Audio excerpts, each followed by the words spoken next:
Hello and welcome to What's in this week's Oban Times with me, Kathy Griffiths. Me, Jodie Hagan. Me, Owen Wild. And me, Sandy Neal. What a week of stories we have for you. This was the week when Oban Local Mòd set off a buzz about town. We've got a full report and lots of photos celebrating a whole horde of achievements. And you can also go online at www.westcoasttoday.co.uk to read results from both competition days. We love you sharing your news. You know the drill by now. You can get in touch with us by emailing editor@obantimes.co.uk, calling 01631 568000, or you can visit our social media platforms. Let's get rolling. What news have you got for us this week, Jodie? Well, a Connell mum is calling for urgent action to improve road safety on a stretch of the A85 between Connell and Dunbeg, which she says is posing a major risk to cyclists and pedestrians. Read more about Rosie's campaign in this week's paper and online. The amazing efforts of volunteers have been celebrated at the Argyll and TSI Volunteer of the Year Awards, and an impressive number of local heroes from Oban, Lorne and the Isles came away with well-deserved awards for their essential work. Well done, everyone. And on the topic of trophies, congratulations are in order for Oban composer James Gray, who has won big at the prestigious RTS Scotland Awards for his work on the Alan Cumming series All Aboard Scotland's Poshest Train.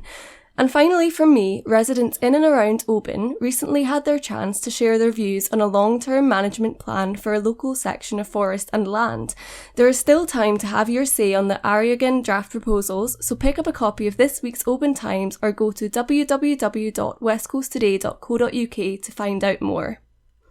Thank you, Jodie. This week I've been chatting to a remarkable breast cancer survivor who, despite agonising side effects of her treatment, sets out on Friday with her husband Chris to conquer 96 miles of the West Highland Way in aid of Pink Ladies Day, an annual pamper and treat day for Argyll breast cancer survivors and patients. Emma Aggs got her blister-proof walking socks and boots at the ready. She's up for the challenge and we wish her all the best. Owen, what have you got for us?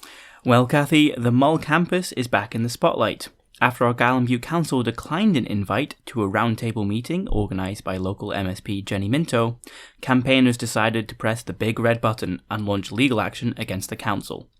The Mull campus working group has formed a limited company and are now petitioning for a judicial review of the council's conduct, hoping to achieve a more equitable solution for the island's education. The situation is ever evolving, so keep your eyes on www.westcoasttoday for the latest. Also on Mull, Tobermory native and hill running prodigy Caleb Nonabel is back after a period of injury, and he set himself a crazy charity challenge. He'll be running up and down Ben More as many times as he can in 24 hours. If he manages his goal of 10 ascents, that's more climbing than ascending Mount Everest. Finally, in this week's paper, the reports are in for Oban and Tobermory High Schools. Pick up a copy for the details. Thanks, Owen. Last but most definitely not least, Sandy, what have you got for us this week? Well, thank goodness you said that, Kathy, because I was sitting here feeling a little bit like at the bottom of the pile, but I now feel much better. Thank you very much. Well, Highland Council has been forced to think again about imposing a controversial new charge on the Corran Ferry after a backlash from peninsular communities hit by ferry failures in 2023.